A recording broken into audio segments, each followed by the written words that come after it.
If you wanna feel better, then listen to Hurt So Good.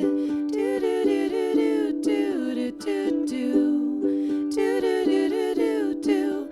'Cause when it hurts so good, you know you're doing what you should. Hello, lovely listener, and welcome to episode 9. Yeah, episode 9. We're going to talk about the grand design. So take a breath, lengthen your spine, and allow our minds to intertwine. Together, may we deepen and refine streams of thought that feel divine. But first, let's catch up. So how you doing, friend? What have you been up to? It's been a while. I've been away for several weeks, gallivanting, socializing. You know, I take living life to its fullest and having all the experiences very seriously. It's like field research, you know? Like, I need things to talk about here. We're going into holiday season here. We're in it. I'm in it. And I'm in the life. We're swirling around the energies, and it's all coming out delightful. How are you doing? We're going to drop in. We're going to drop into the body. But before we do our nice drop-in meditation, I want to share something that I found really helpful as we're going into this cold weather season for us in the Northeast anyway. I want to share with you this really lovely concept that Shani Nicholas had conveyed in one of her Week Ahead podcasts, where she talks about the astrology of the week ahead. And she was talking about, as we go into this colder weather and the winter season, how it's okay. It's embraced to go inward a little bit. And she used this awesome analogy of we are like a plant or a flower. And so in the spring and the summer, we are blooming and our energy is very outward. You know, we're showing our colors and our petals, and we're expanded in that outward way.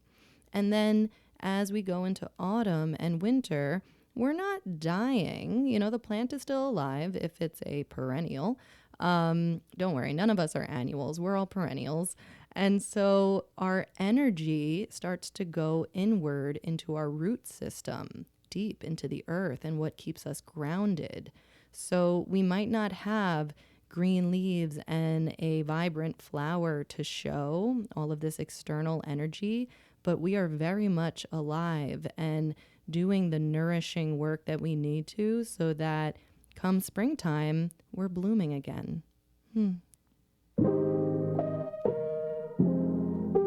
You might think this is a segue.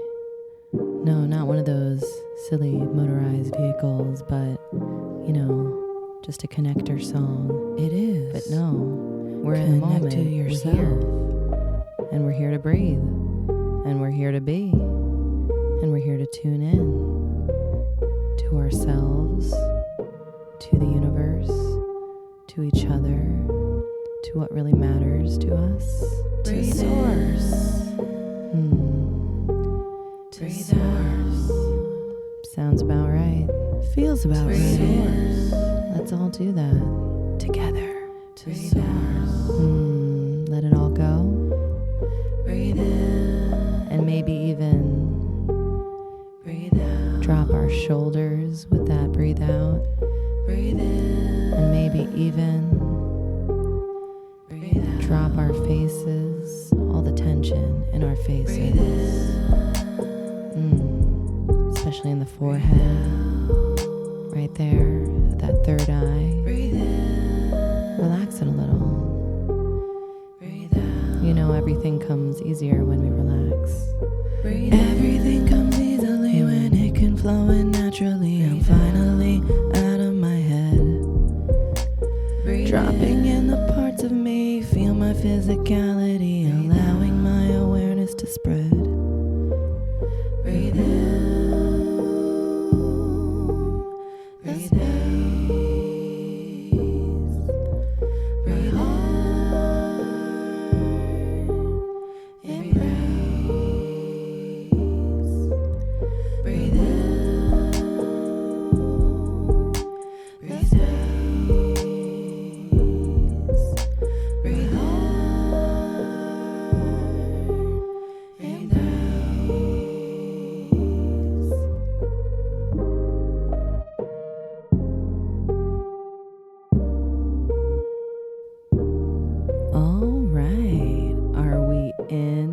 We're dropped in, we're connected to ourselves, to source, to each other, and we are ready to go into some deep, complex ideas.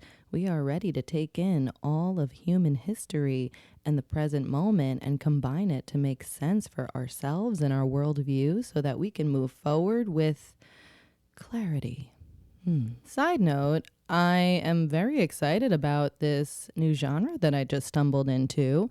I think 2026 might be the year of me dabbling in electronic music, maybe some dance music, maybe some meditation, maybe both. Maybe dancing can be meditation and it already is. Yes? Okay. I like where we're going. Yes, yes. I love that episode 9 is the last episode for the year 2025 because 2025 is a 9-year, meaning 2 plus 2 plus 5 plus 0 is 9, and 9 in numerology is all about completion of a cycle, of a whole chapter, and that has been what 2025 has been all about. It's been the year of the snake in the Chinese zodiac calendar. What's that all about? Well, the snake is all about shedding old skin, getting rid of these old patterns, these old ways of being, maybe very physical, tangible, old objects and things you don't need anymore. They're weighing you down. Maybe it's time to exfoliate and literally get rid of some old dead skin. Maybe relationships that aren't serving you anymore, they're weighing you down. It's time to cut cords with anything weighing you down and let it all go and be able to move forward and upward into this next year lighter and lifted and able to amplify and ascend. Do you know what next year is in the Chinese zodiac calendar? Let me tell you if you don't know. It's fantastic. It's the year of the fire horse. Yeah. And it's exactly what it sounds like. It's the year of the fire horse. I don't even need to explain what that means. I don't even know what it means, but I know what it means, you know? It's like fire horse. Let's go. Okay, but I did look up what it actually means. And, you know, whereas the snake was very introspective and there was a lot of internal thought work we were doing this past year, and we will continue to do until February 17th.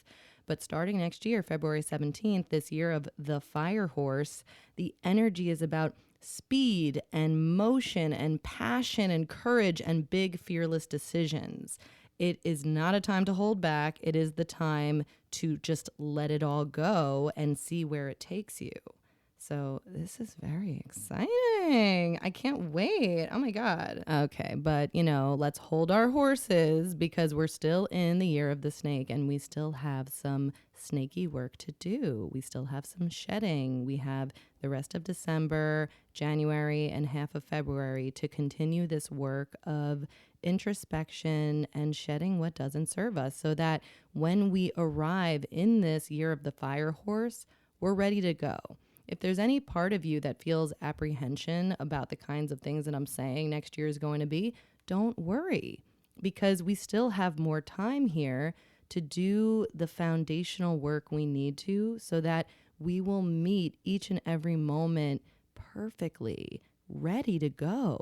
It's all good. We trust the unfolding. Now, there's the present moment from which I am speaking from and about, and there is the present future reality of you and whenever you're listening to this. And maybe it will be relevant and on time, and maybe it will be halfway through next year or 2 years from now because these are just going to be online. And whenever you are receiving this consciousness coming in, incoming, I think there will still be applications for you and your life, even if it piques your interest to look into what is the year I'm in right now and what are the energies that are swirling around me in the cosmos, in the planets, in the astrology, in the Chinese zodiac. There's all of these different systems that look at the universe that we're in and how it might be affecting us. And I like to take note of these things because if I'm feeling a certain way, maybe it's not just me. Maybe I'm tapping into the collective energy. For example, the past month and a half, Scorpio season, I will label it, that time frame, I was like having a rough time. I was dealing with all of these old bad habits coming back that I was feeling urges. And I'm like, why? I thought I was over this. Why is this coming back? But all the astrology folk were saying things are coming back. And you know what I did with that? I didn't beat myself up. I wrote a song about it. And now I love the song. And now I'm in Sagittarius season and I'm just not feeling those deep, dark urges anymore. So it's strange and cool. It's good to remember to ride the waves of the moment we're in because we're all just a bunch of nervous systems receiving signals, transmitting signals, and we should know about this electrobiochemical soup that we're in. Have I mentioned the electrobiochemical soup? I'm sure I must have, but let's talk about it here. It's the soup. There it is. We're all in it. We're all these particles vibrating, and we're all going to be affected if they turn up the heat or if they turn it down or if they add a new spicy ingredient. I love this analogy. Now I want soup. So it's good to be aware. Most of us would agree that the weather affects the way that we feel, and we will often check the forecast before we go out for the day and see the temperature and dress accordingly or bring an umbrella. And so what about the things that we can't directly see? There are subtle energies a-flowing, and I like to be knowing about them. So the people that I follow to inform me are Chani Nicholas, that is Chani. She has a really great app. There is a free version. She gives the astro weather forecast, the vibe of every day of the week. She has a great podcast that tells you about the week ahead. It's abundant. And then there's the paid for version where you can deep dive into yourself. And then there's Sabrina Lynn, who her page is Rewilding for Women, and she is wild. Like, I watch her and I'm just like, dang, this is a channel. She's intense, but her messaging is really on point. So these are sources that I tap into. Links will be in show notes. Okay, back to numerology and 2025, a 9-year. We're closing out 2025 here, and I love that it's on episode 9.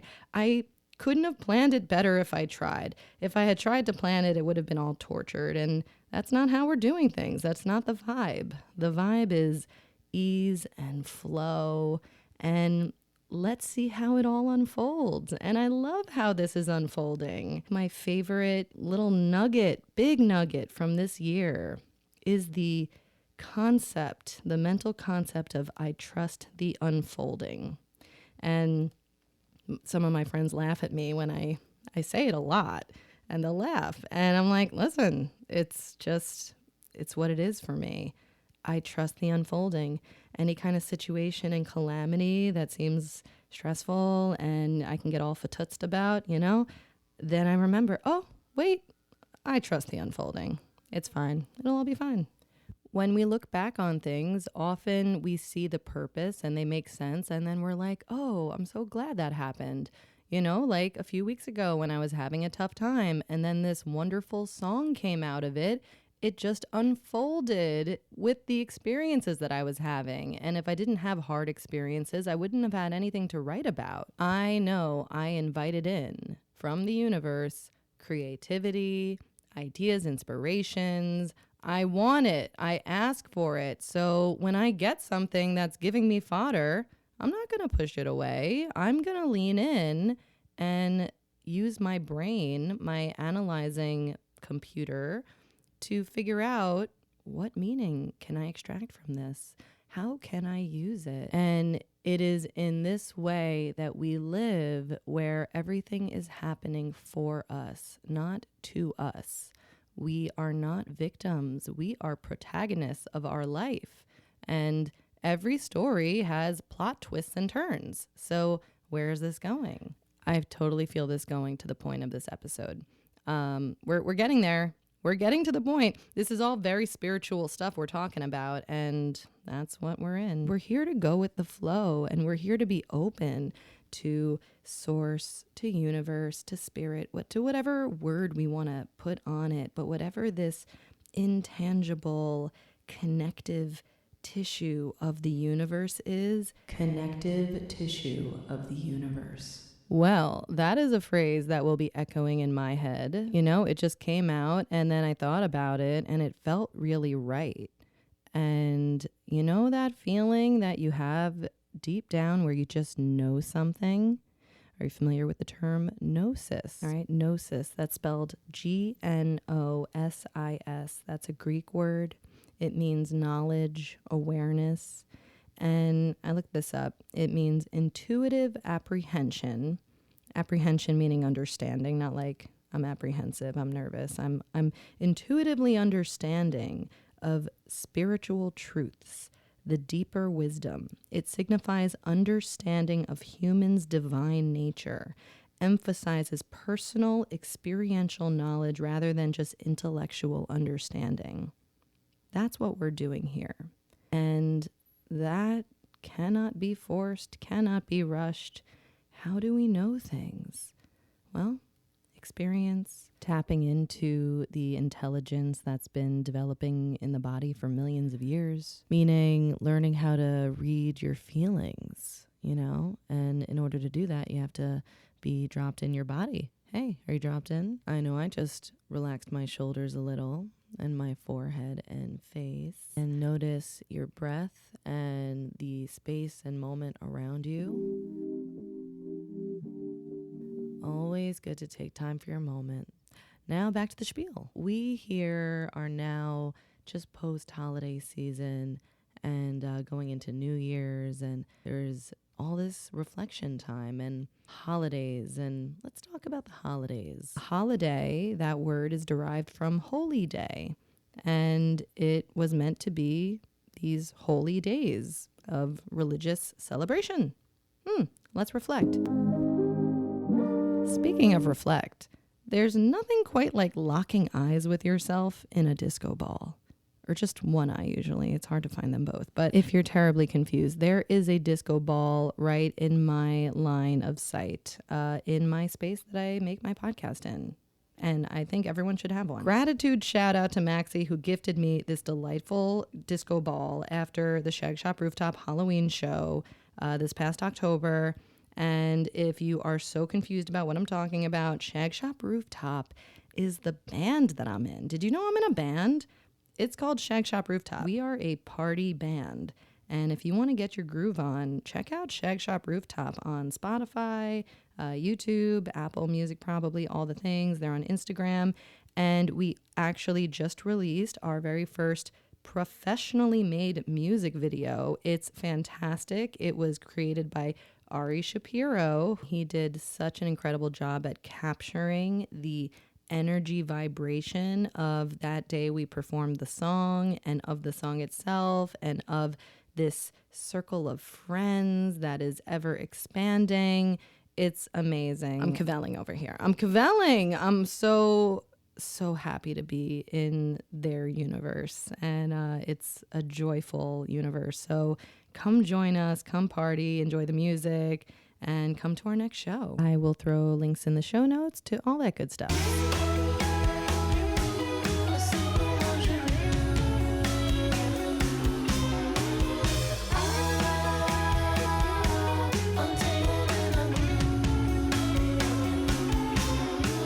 So nice to be able to actually put the band's recording into the podcast. I don't know if you noticed, but I'm always doing covers of all of the songs that I bop in, because it's fun and funny, and sometimes I'll parody, but also because I don't know about like legal rights, permissions to use other people's music. I'm not going to get all mixed up in that, so I'll just do it myself. But in this case, I happen to know the band and I got permission, so woo woo. Okay, just a couple of more things before I dive into this subject of religion versus spirituality. Am I being avoidant again? Am I procrastinating this large subject?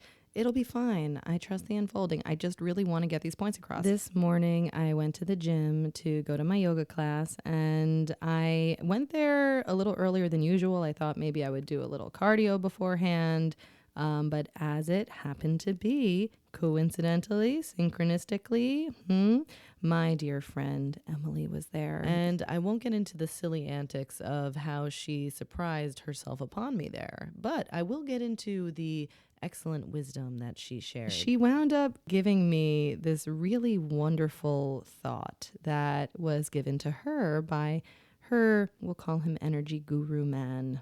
Okay, we're talking James here. James is very wise, and James understands frequency and energy better than any human I've ever met. And James explained this because the subject was, there was a situation, and did I handle it the best possible way I could have? Did I say and do the best things I could have, or did I exacerbate it?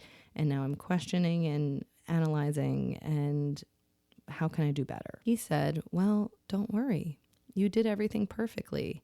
You can't mess up. And to that, consider when you are changing the radio station, you are tuning into a different frequency, right?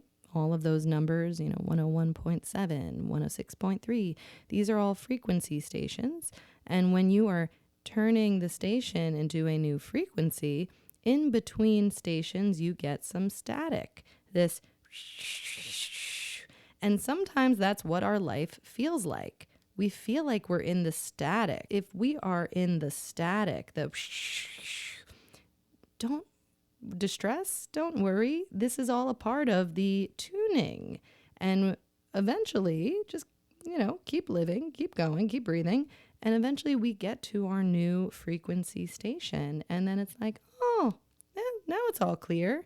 It's coming through nice and clear, and I hear all the messages I'm supposed to be getting, and I'm in the groove, and I'm dancing to the music on the station. That's what we're doing here. Okay? So if you're in the static, cool. That's all right. It's part of the process.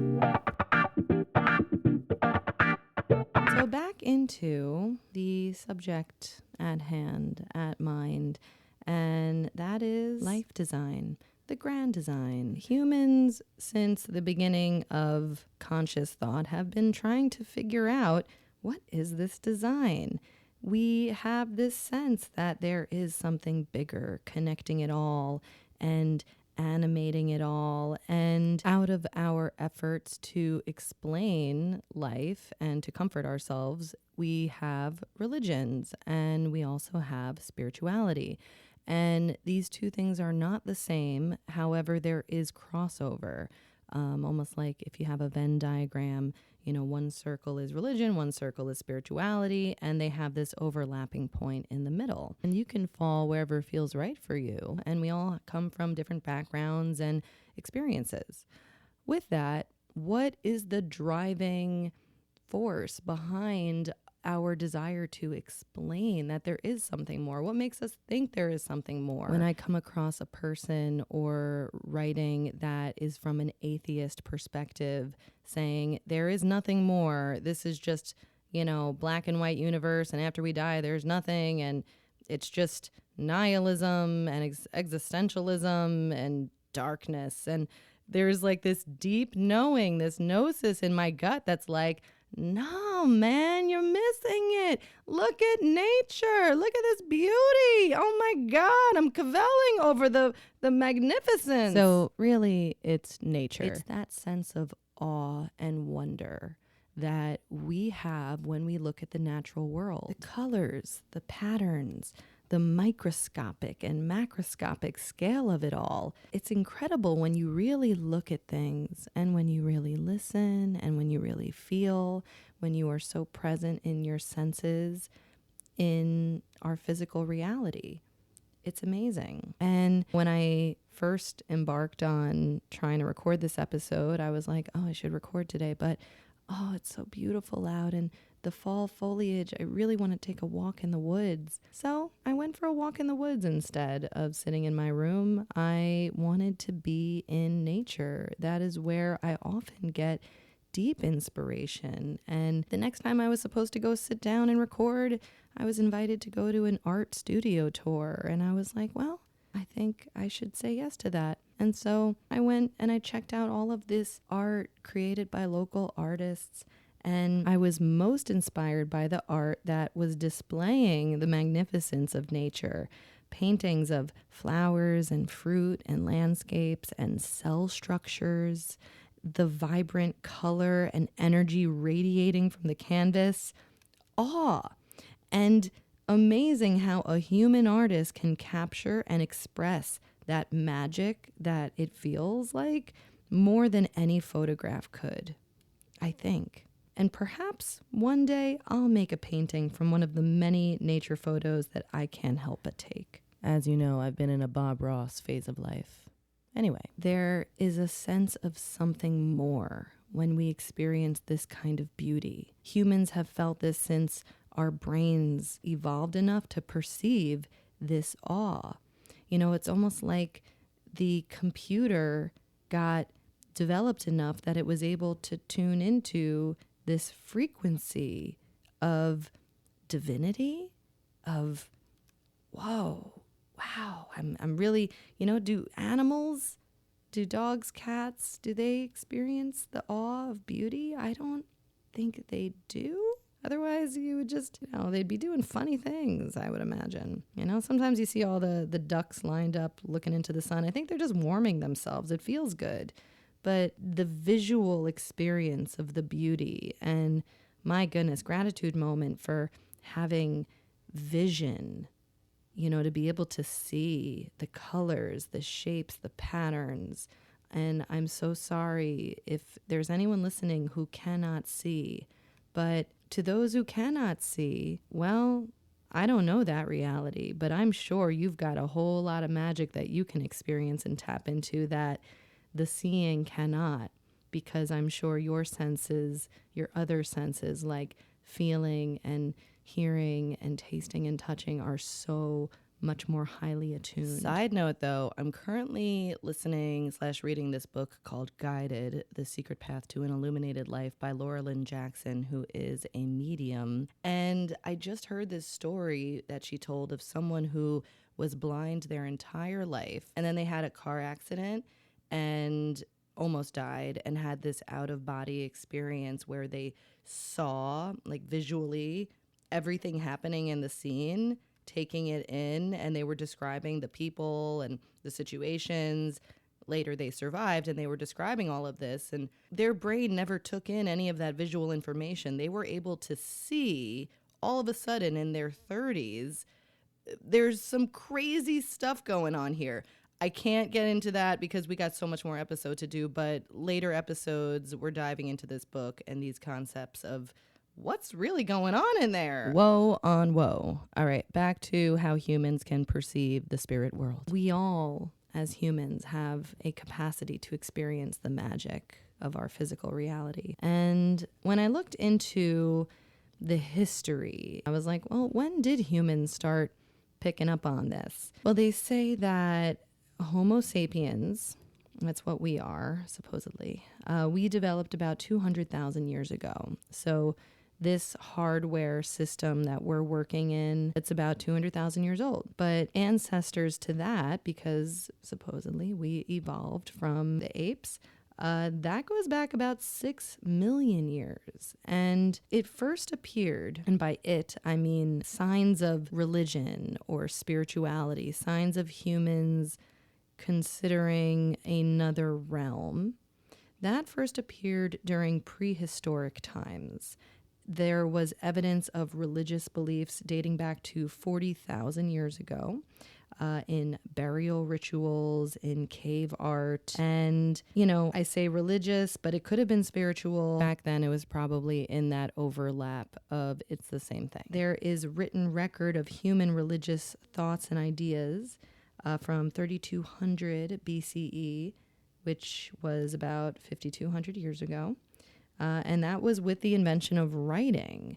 So it's as old as writing is. I'm sure it existed before humans knew how to write and convey ideas through words, language, kind of tripping out on just considering what it was like before then, you know, like masters of eye contact, everyone must have been, and like body language, charades for days. There was an article I found in Psychology Today that was talking about parts of the brain that developed to have a consciousness. But really, I think they mean a self-consciousness, a higher consciousness that can be aware of ourselves. You know, like, is a dog aware of themselves, or are they just purely in the moment, a flow state consciousness? They're not thinking, so we think. You get the idea. Somewhere in our history, our brains developed enough to tune into this consciousness of there is more. And then we tried to articulate that with language and communication of ideas. So then the software began developing. What's the software? Our thoughts. The neural circuitry of neurons and dendrites connecting the neurons to each other, and they create these neural pathways that form thoughts and actions and feelings. I'm not sure about that. That's a later episode. And the software started guiding this organic machine through life in increasingly intelligent ways. And the brains with the better software survived, and so on and so forth. All right, so we got the picture of the evolutionary human. Where does religion come into this? In my undergrad, I minored in religion. I thought religion was very interesting. I grew up Jewish, and I went to Hebrew school. I learned how to read Hebrew. I was bat mitzvahed. I read from the Torah, learned the stories and the lessons. A lot of it is about certain moral things and ways of living a good human life. The word righteous floats into my mind. And then that sea turtle from Finding Nemo. And being a contributing member of society. These are all good things. And living in community, all good things. And there's a lot of prayers about obeying and worshiping a one God. So that's what I grew up in. And you know, I always wanted to be good. I was always wanting to be a good student, and I wanted to be a good Jew and please my parents and my rabbi. And then I went to college and I minored in religion because I found it all very interesting. Philosophy, religion. Actually, the first class I took that got me into that line of thinking was a class called Death and the Afterlife. And in that class, we looked at how different cultures all around the world handle and think of death and what happens after you die. Good things to contemplate. Takeaways from that class were that there is a variety of different perspectives on what happens in this afterlife. Pretty much every culture had some ritual of honoring the deceased. It wasn't discarded. It wasn't considered nothing. It was considered significant, and they paid homage to whoever passed, and they had their practices of coping with it. And it very much seemed like ways to comfort the living. And I think that's kind of what is always been happening, is the people who are alive are trying to find comfort. And when we lose someone important to us, it's very distressing and painful. And it is comforting to believe that that lost person is somewhere better, that they're happy, that they're whole. And humans from all around the world have thought of all different stories of how we get there. And now that I've gotten here in reflecting on all of these thoughts, I'm thinking, was it the human ability to feel love, our capacity to get attached to other people, and so then to feel the pain of losing them? Did that lead to humans needing to figure out an afterlife story and a spirituality and God story in order to comfort these hearts that felt so broken from losing someone they loved? Wow. Does it all come back to love? Love opened up our capacity to understand the universe more? Well, that feels right. Cool. we love. And some of those developed into the big world religions that we now have today. And in general, they separate. There's the Eastern religions and the Western religions. The Western religions are generally the monotheistic ones, the ones that believe in one God, one theistic God. And those religions are Christianity, Judaism, and Islam in general. And then we have our Eastern religions, which are not as clear. In general, they are polytheistic, which means many gods. And these are religions like Hinduism and Buddhism. But then, in Eastern religion, you also have Eastern philosophy. So there's Taoism, there's Confucianism. It's confusing. There's a lot of schools of thought. And I'm just spieling on what I've gathered on this. I could look it all up on ChatGPT and give you a nice succinct summary, but you could do that. What fun is that? I'm here to see what did I remember from all of those college classes. So point being, since the history of human thought, we've been trying to explain, what are we doing here? What's the meaning of all of this? Okay, here's religion. And back in the day, they did it in a way that made sense for them. The Mesopotamians and the Greeks and the Romans, they had their different gods of different elements, like, the sun god, Ra.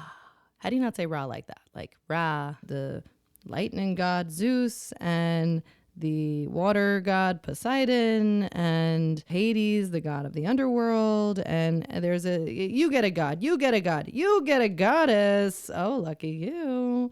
Everything gets a god. Cool. And astrology was developing at the same time, and they were talking about all the same stuff, and sometimes they became the same thing. Astrology was developed over time, but it started with the Mesopotamians or the Babylonians, and that was at about 2000 to 1000 BCE. So 2000 years before Jesus came around. So 2000 years before Christianity. That is some OG human thought. And they were looking at the movement of all the planets and the stars and assigning meaning to all of these different celestial bodies. And then the Egyptians refined it. They had their own gods, and then the Greeks turned it into a whole system. Count on the Greeks. They systematized it. They organized it. Were all the Greeks Virgos? They bureaucratized it. And now we have realized it is all true? I don't know. Maybe because of the collective human consciousness, right? If you are confused, check out, I think it was episode 4?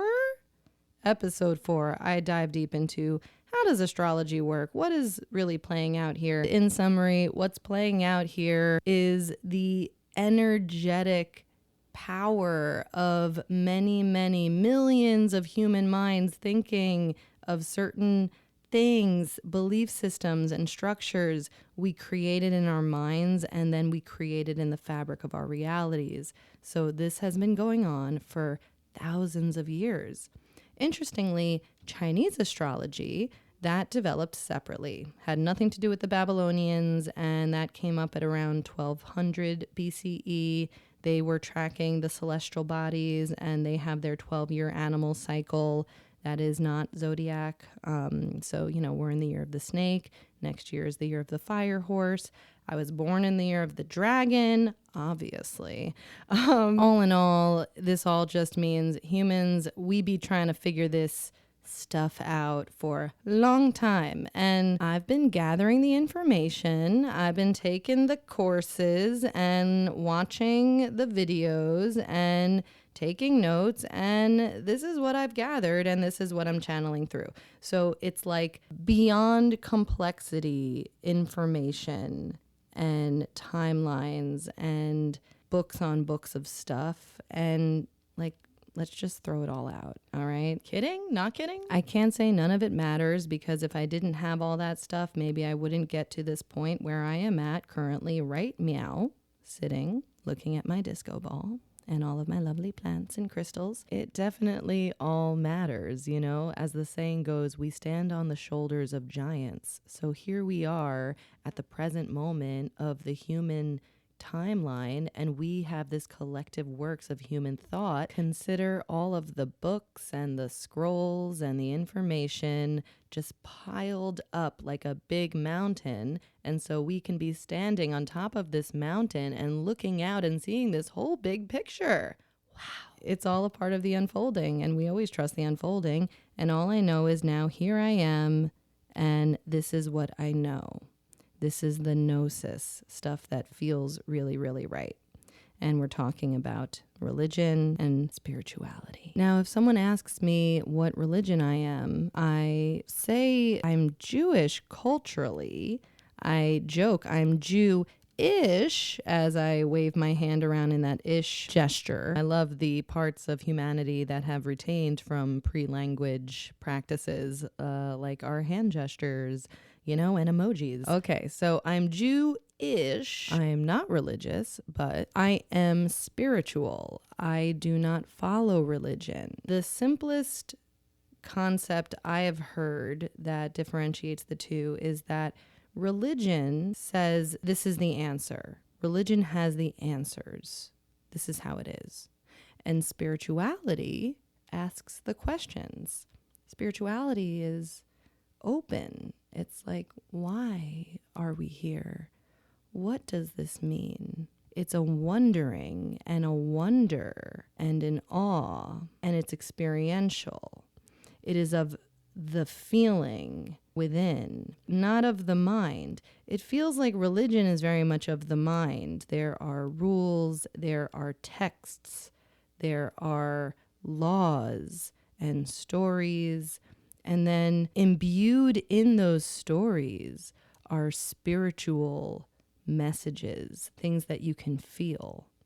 So you can't have religion without spirituality because it would be nothing. Well, I guess you can. I mean, we can't because, you know, we're us, but people do, and it's not pretty. You know, let's just look at human history and the wars and, you know, all the awful things done in the name of religion. Like, there's no spiritual essence in that. That's on the other side of the Venn diagram that has no overlap with spirituality, and it's way out there, and let's just like shave that thing off. We don't need it. But I think you can have spirituality without religion. It's like the whole square rectangle thing. What do I mean? Well, a square is something that has four sides, but they all have to be equal with all right angles, as my mother corrected me. And a rectangle is any object with four sides. So a square is a rectangle, but a rectangle is not a square. And that is religion and spirituality. Okay, great. The podcast is done.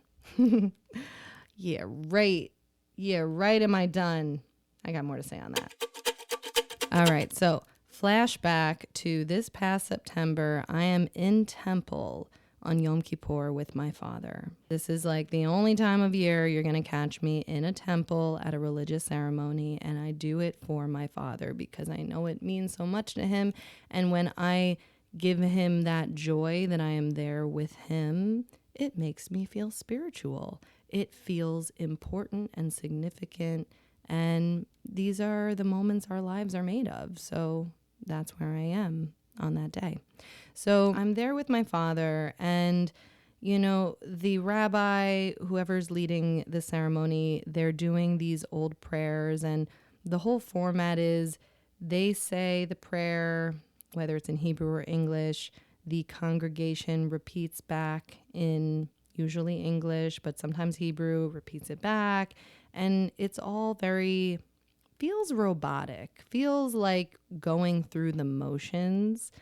I feel very disconnected from it. I'm like, what are we talking about here? Now, when I'm reading the book, it's called the Haggadah. No, not right. Haggadah, fact check yourself. Okay, I just did. And it's actually called the Mazor or the Machzor. The Haggadah is used for the Passover Seder, and we'll talk about that next year. More silly puns to come. In this book, there are little side notes. Different Jewish scholars over time have made their interpretations, and they have extracted deeper spiritual meanings out of it. There are some lovely messages in there, such as, ultimately, the goal of prayer is not to translate a word, but to translate the self. Not to render an ancient vocabulary in modern terminology, but to transform our lives into prayers. And that was by Abraham Joshua Heschel. And this other one I liked, Psalm 19, a personal prayer. Help me to be aware of my selfishness, but without undue shame or self-judgment. Let me know that you are always present in every atom of my life. Let me keep surrendering myself until I am utterly transparent. Let my words be rooted in honesty and my thoughts be lost in your light. Unnameable God, my essence, my origin, my lifeblood, my home. Beautiful. That was written by Stephen Mitchell.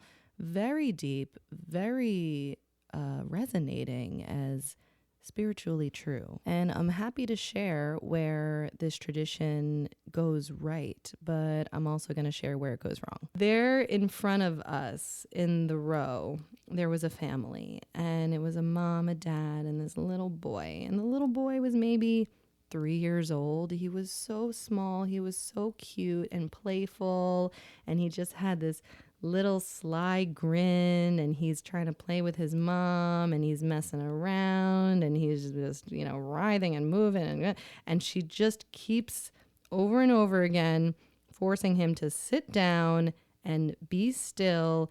Don't do that. Stop being goofy. Stop playing. We're in the temple. We're trying to get closer to God here. We're trying to be forgiven of our sins here. What are you doing, child? You're messing it. And I'm like, what is happening here? This is where we get disconnected. This child is full of the light and love of God, source, creative spirit, universe, whatever you want to call it. This child is that. We are all that. And this child is expressing that because he doesn't have other layers and barriers on him that are blocking him from experiencing the true magnificence of what he is and the awe of what it is to be alive. He's just like, wow, let's play. This is amazing.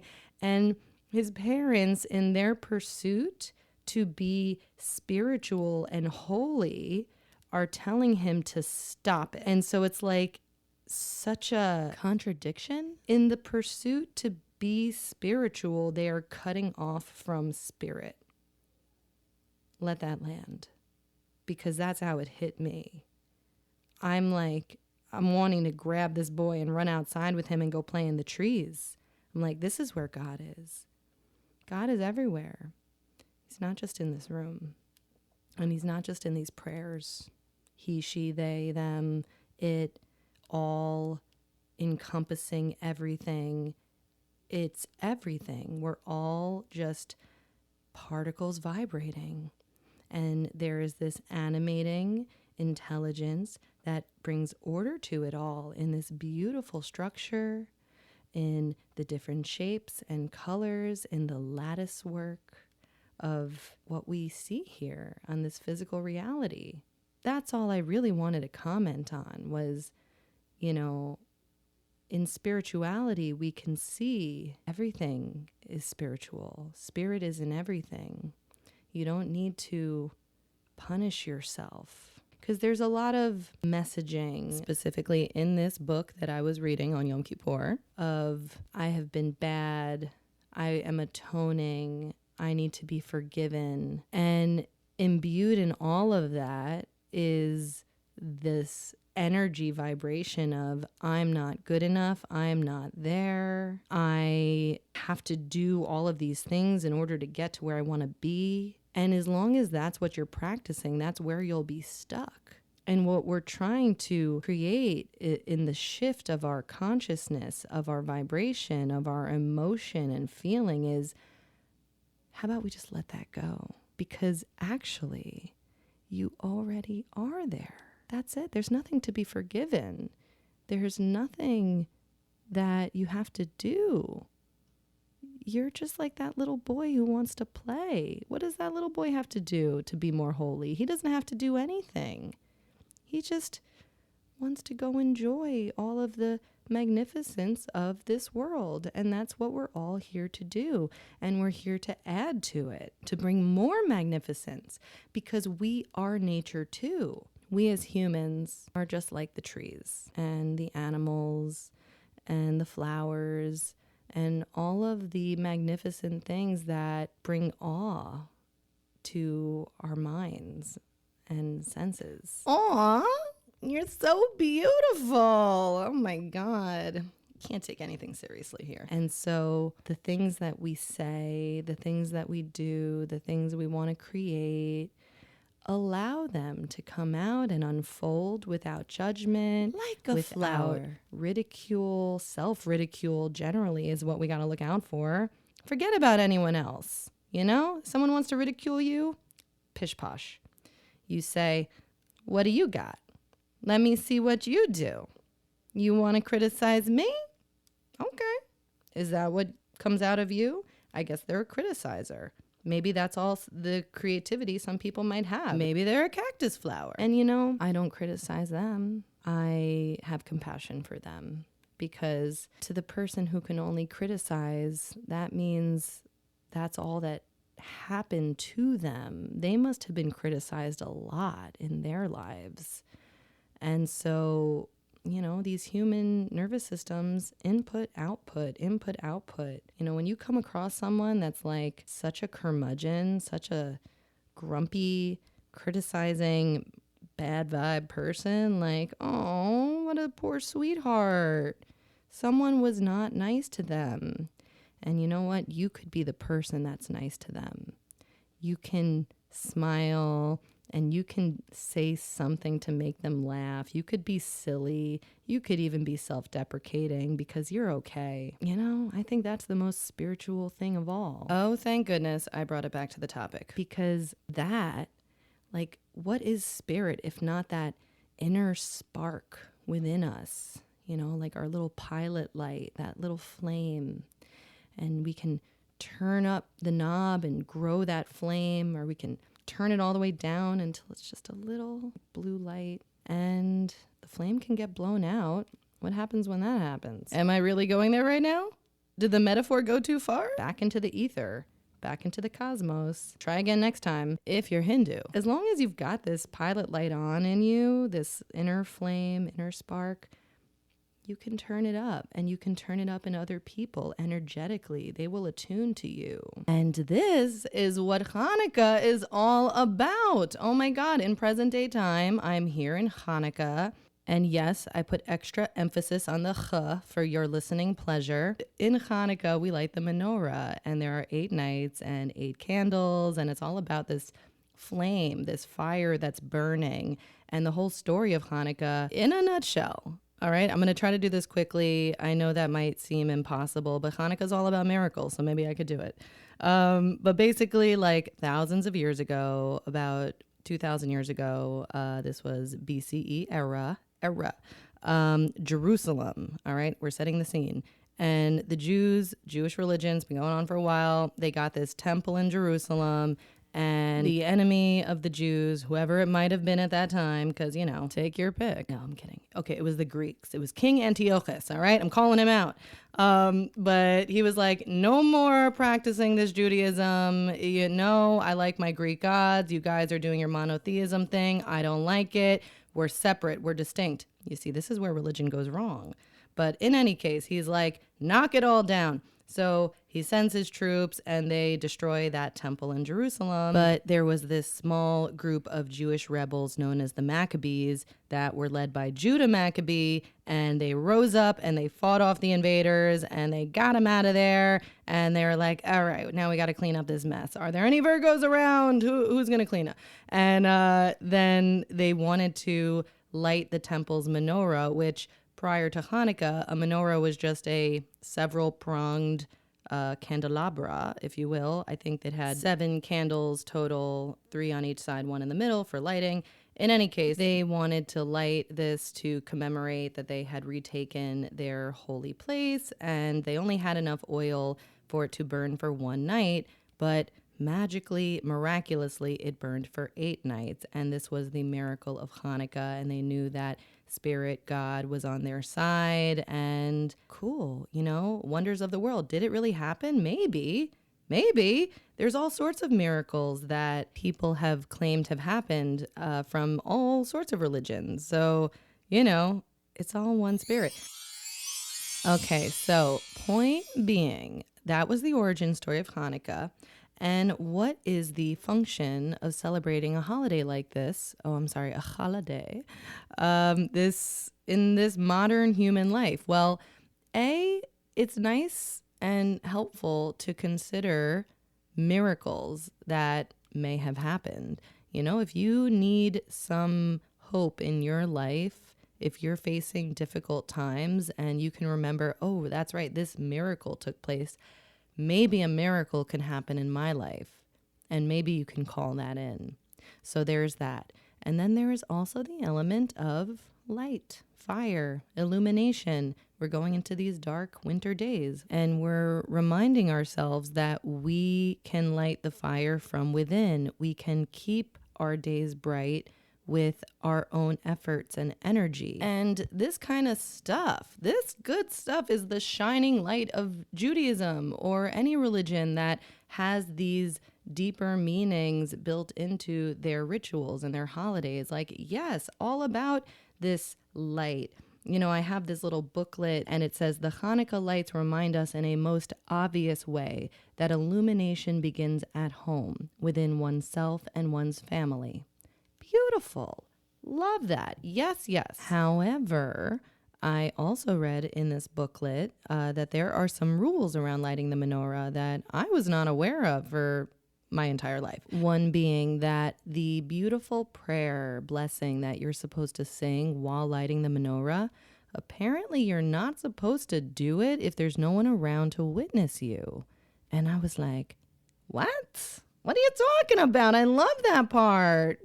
Come on. All right. But for real, it's really nice when there are other people around to sing this prayer with you or witness it. But it's also a really lovely moment just to do it on your own, to commune with yourself. And, aren't we always witnessing ourselves? So there's always someone else in the room, right? All of our many personalities. Maybe spirit is there with us watching. Maybe our ancestors. Maybe the ghosts. Maybe you got a cat. I don't know. But I think hard rules just don't really belong with spirit. I think spirit says rules schmools, so silly. Don't be hard on yourself and don't be hard in your ideas of how things need to be done. The most important thing is that your heart and your mind, your consciousness is in the right place and at the right frequency. And I know for me, when I'm lighting the menorah and I'm saying this blessing, it does elevate my frequency. Just the vibrations I'm making with my voice, feeling mentally this connection of, wow, this is what all of my ancestors have done in this tradition, and I'm carrying it on. And at the very least, I'm making my father happy, So it's all good stuff. Now, one more example of a rule schmool. A patient had told me this story last week where she was saying that she was somewhere in Brooklyn and she was asking someone who was clearly Jewish for directions. And she was asking about the differences of Judaism, Hasidic versus conservative versus Orthodox. And I got some more information. He had the black hat and the outfit and clearly a very religious person. And he completely ignored her. He just didn't acknowledge that she was there or asking for directions. Now, in some very strict forms of Judaism, and I'm focusing on Judaism because this is really all I know and can talk about authentically, but I'm sure this spans so many different religions and cultures. But in this very strict form of Judaism, I suppose men are not supposed to even talk to women that they are not related to or that are not in their community. And so he ignored her. And, I'm just like, is that a spiritual thing to do? Is that what universe source would want, for you to ignore someone that needs help? So this is where it feels like what's the saying? You can't see the forest for the trees. And that means that when you're too focused on the details of something, you may miss the bigger picture. And that, I feel like, really explains religion so well. Religion gets too caught up on these little details, and it's losing the big picture of what spirit actually is. Spirit is congas. Just kidding. Spirit is all music. Spirit is dancing. Spirit is everything. Spirit is you. Spirit is me. And spirit is this next thing I have to say. So we covered a big difference between religion and spirituality is this rules thing. And then I think another big difference is fear. Now, I wouldn't even have considered this when contemplating religion, but a patient last week, she made it very evident that this is relevant. So we had found ourselves in a conversation on our spiritual beliefs, as one does with me, while I'm adjusting them. And, I was asking her, like, well, what is your idea of spirit? She just said she fears displeasing God. She said, I want to reside with him for eternity once I'm done here. I wrote this down after I saw her. And I said, out of reaction, you cannot displease God. There's no fear. No fear, only love. Fear is the opposite of God. And if you would like to understand this dynamic better of these two very primary emotions that we humans have, fear and love, I would recommend A Course in Miracles, which I did not read, but I did read Marianne Williamson's book, A Return to Love, which is where she discusses the principles of A Course in Miracles. And if you look up A Course in Miracles, you might find some interesting information online about it. It is a text that was written, I believe, in the 70s by this woman, Helen Schuchman. Sounds Jewish. She was of Jewish lineage, but she was not raised in the religion of Judaism. She was an American clinical psychologist and a professor and researcher at Columbia University. I love when people with such legit credentials start channeling source. And she said she did not write this book. She said she, quote unquote, scribed it, and that she was channeling this inner voice that she identified as Jesus. And listen, I know someone who said they did that too. These people exist, and maybe. Many people might think that they sound crazy, but as long as the messages that they are conveying resonate deeply within you as true with your gnosis, then that's really all that matters. And back to me trying to explain this all to this patient there on the table. God, source, universe, creation, it's all love. Frequency, light frequency. And so really, you must only concern yourself with pleasing yourself, because in you is God, is source, is universe, is the fabric of reality. So if something pleases you to the level of your heart and your soul, it pleases God. I said this to her, more or less. And then I gave her this lovely analogy. It's the wave ocean analogy. I didn't come up with this, but basically, if the fabric of reality is the ocean, okay, and each human coming up is a wave, it rises up out of the ocean, and eventually it falls back into the wholeness of the ocean. And that's how it's always going to be. We don't know how long our life is going to be. We don't know how long this wave is going to be rolling out into the beach, but no matter what, in the end, it will always join back in with the oneness of the ocean. That's spirituality. Okay, so there are three main differences between religion and spirituality. There is the rules, shmooze. There is the fear, shmear, and there is the separation. And I think that just about covers it. Everything else should be the same. But yeah, in spirituality, no rules, just flowing and feeling your intuition. No fear, just love. And no separation, oneness, connection with everything. So that's what sets these two things apart. But we're talking about the oneness. So where they are one is in that spiritual thread, that connection to source. And I think what demonstrates this really well is this conversation that I had recently about that magical Hindu temple. Remember that Hindu temple?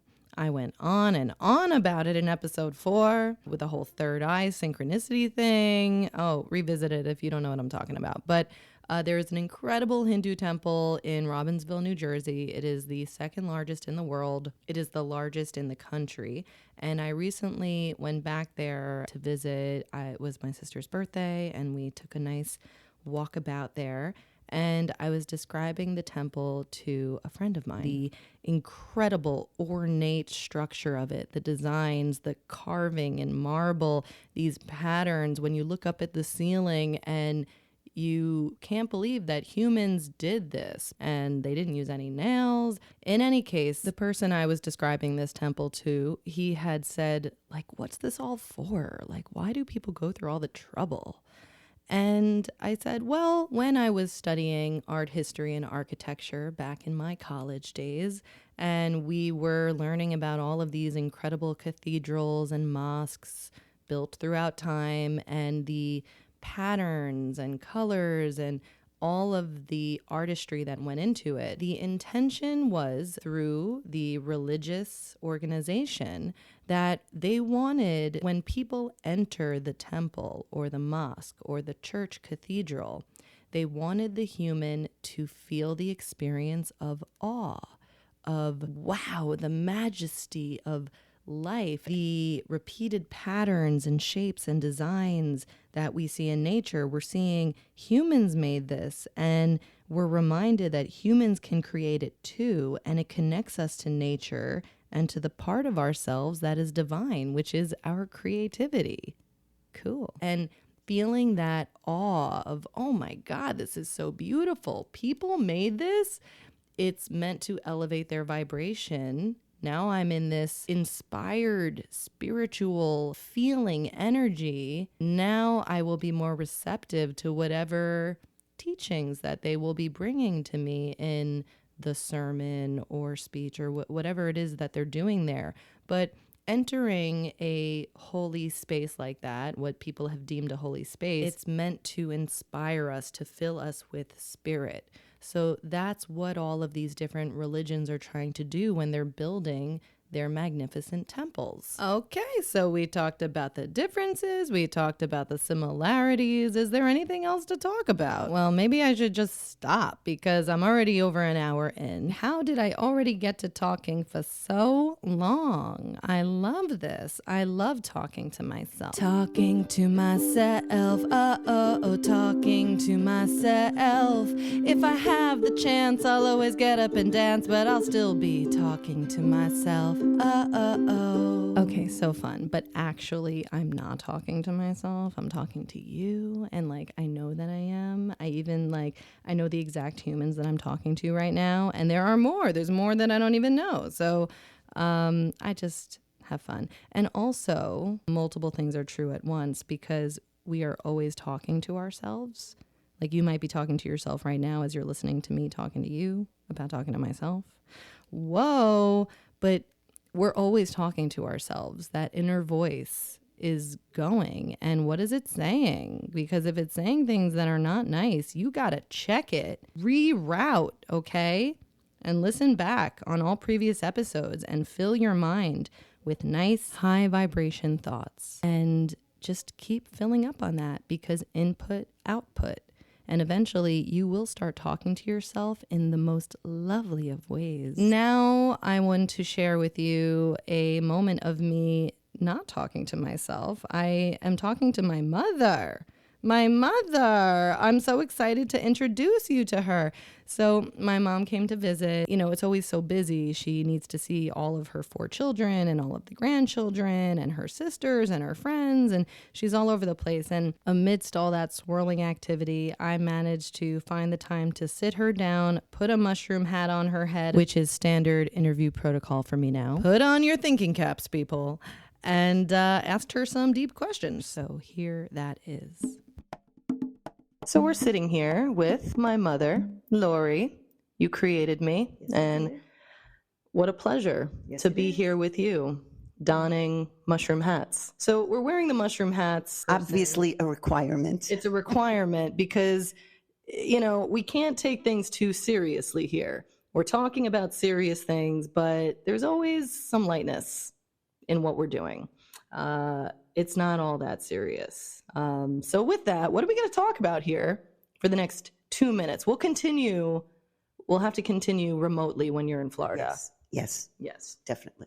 But while I have you here now, I would like to talk about what episode 9 is about, which is the difference between religion and spirituality. And can you just give me in, your little 3 to 5 sentence bit what you think the difference is or what it feels like to you?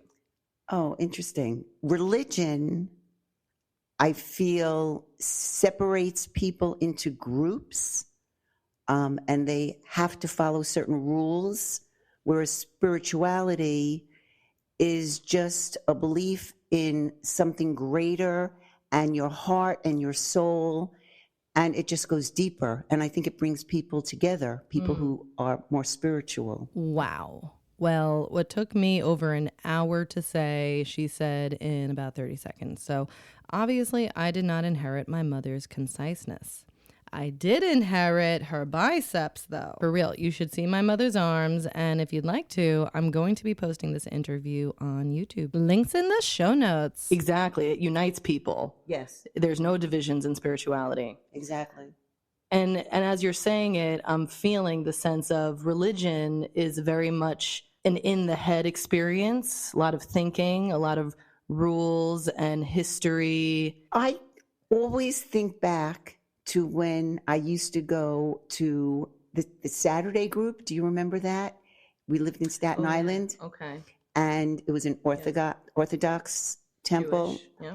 And the rabbi was Orthodox, and he would have this women's group, and he would tell different stories and explain things, and I would always say, but how do you believe it? And he, of course, would say it's faith.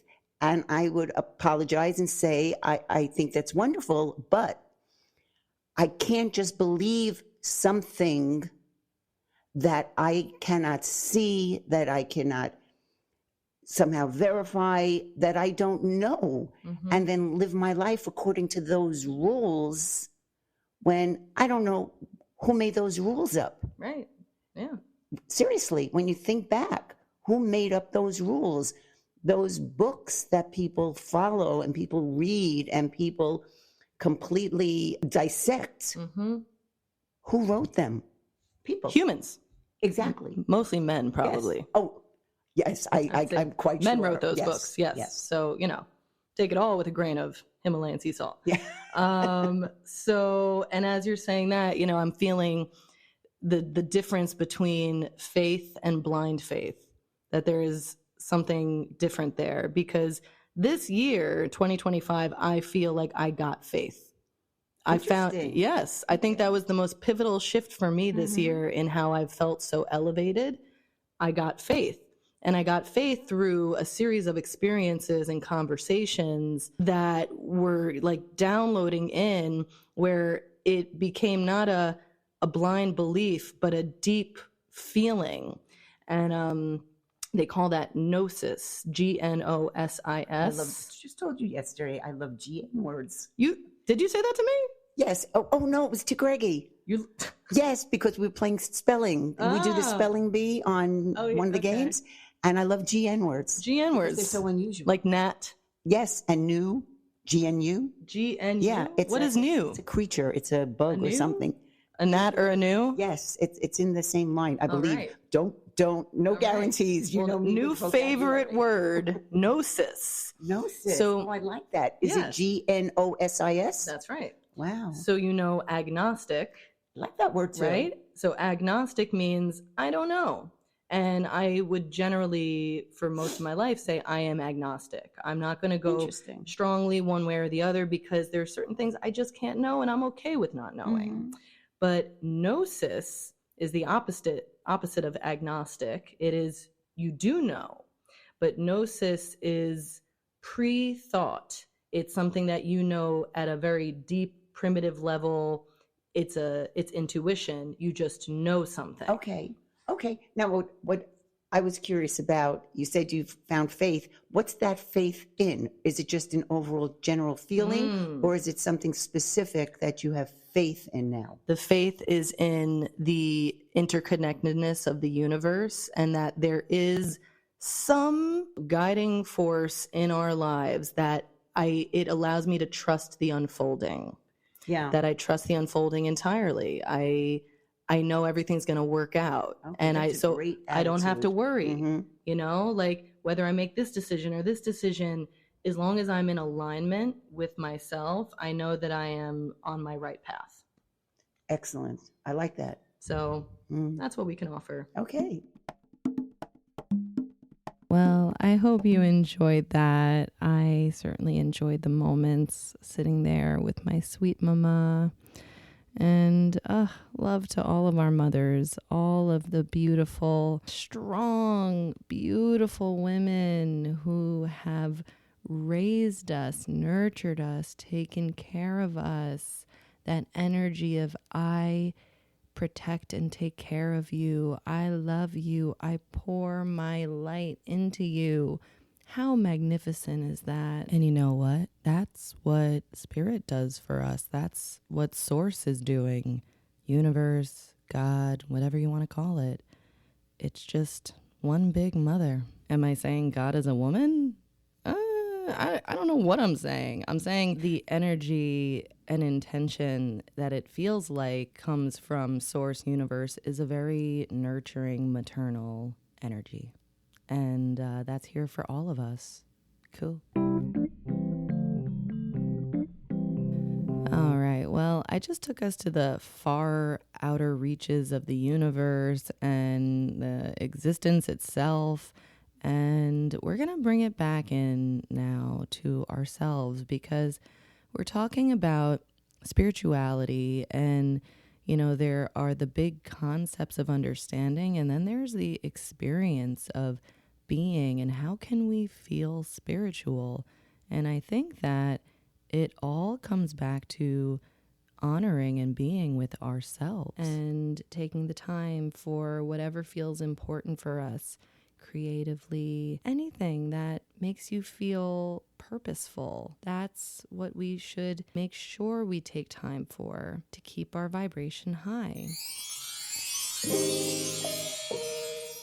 Hey, you still breathing, still being in your moment, there with yourself, with your world. You know your mind is like a mixing board and you can turn up what you want. This is the best part of just tuning in to yourself, to this podcast with me. And we're going to keep doing it. We're going to keep coming back to this place, floating ideas on the airwaves and just bringing up these vibrations in ourselves and so the world. Yeah. All right. Now, I just really loved that song that came out in the beginning. So we're going to do it one more time. And I am definitely going to be making this a song I can put up on Spotify. So I'm thinking a whole album of meditation music in this coming year. It's going to be a busy year. Let's talk about it maybe next time. Because for this time, we're dropping in. And remember, everything comes easily when it can flow in naturally. I'm finally out of my head. Dropping in the parts of me, feel my physicality, allowing my awareness to spread. All right, well, that is my earworm offering to you. Certainly stuck in my head. All right, last bit here. I promise. Maybe. So quick little note on surviving and thriving in winter if you are like me in a cold place. I was recently having a conversation with someone where she was complaining about the cold and I was like, yeah, well, we got to stoke the inner fire. She was like, what? I was like, yes, like our metabolism, our heat from within, we have to stoke that. If I'm sitting all day at a desk, I'm going to get very cold pretty quickly. If I step outside, I'm going to feel very unpleasant. But if I make sure to exercise in my day, get some good cardio in, make sure I'm using my muscles, drink some hot liquids, coffee, hot water with lemon. All right. That's what I'm talking about, of course. Like rev up my engine. I can step outside and feel quite comfortable. So it's all very common sense, really, if you think about it. We have to turn up that pilot light, that inner flame. And it is both for our spirit, our frequency, our mind, as well as our physical body, our meat suit. And it's all going to work as one together when we take it all into account and we see ourselves and our lives holistically. Okay, good stuff. Closing remarks. We are closing out the year 2025. What a year it has been. I don't know about you, but dang, it has been a year of growth and transformation and shedding and vacuuming. And, it's been a whole lot of fun, a whole lot of joy with a few sprinkles of hardship. And it's all here to teach us and opportunities to practice going with the flow. Okay. So with that, I just want to share what I'll be doing at the end of this year. And as we move into 2026, I want to reflect, if you could imagine. Just take note of what progress may have been made and milestones. And it's good to connect the dots in our own lives so that we can have a better sense of ourselves and our direction. All right. So to keep it really simple, I did this with some friends recently. We talked about the rose and the thorn. If you've heard of this, if you've done this before, what was your rose of 2025? What was the beautiful, shining, fragrant flower? And what was the thorn? What was the hard thing? And then what is the rose bud? What is the thing that has potential that you're looking forward to growing next year? That is a lovely reflection. Let's see. Here are some more specific questions like, what experiences in 2025 shaped me the most and why? What am I most proud of achieving this year? I know for me, it's getting this podcast up and launched and out there to you. I love that I finally did that this year. In what ways did I grow emotionally, mentally, or spiritually? What patterns held me back, and what do I want to change? Which relationship supported my growth the most? What moments brought me the most joy or peace this year? What challenges tested me, and how did I overcome them? What did 2025 teach me about myself? Where did I step outside my comfort zone this year? What am I most grateful for as 2025 ends? What do I want to leave behind as I enter 2026? Shedding that skin. And what is my biggest intention for the new year ahead? Love that. Yeah. So in my closing remarks that I recorded a couple of weeks ago at this point, I am talking about coming home to ourselves, and it's going to keep coming back to that because that's what feels the best, I think. And we want to live from that place. In any case, I find it a little ironic because in my current home, I am reflecting that I need to find a new home. I need to move next year and have a new space from which to work and live. And there is some stress associated with that, but also it's all okay, and I know it. And as long as I keep coming home to myself and taking the actions required and meeting the moment with my best intentions, I know universe is going to take care of me and that everything's going to be all right. And the perfect unfolding will happen. So we all have our opportunities to practice our manifestation magic. And I wish for you the most magical holiday, New Year's, and transition into a new chapter. You know, we're closing out this 9-year and we're going into a 1 year. 2 plus 2 plus 6, it all comes to 1. And we're beginning something new, and I'm excited about what lies ahead. All right, well, we're going with the flow here, and my, how this flow has flown. And we've landed, all right? So we're going home to ourselves over and over again. And when we feel lost, oh, wait, I come back home to myself. And when you have trouble doing that, tune in here, and I hope I can help you find your way. Okay? Okay. Have a wonderful rest of your 2025, and I'll see you all in 2026. Love and light always.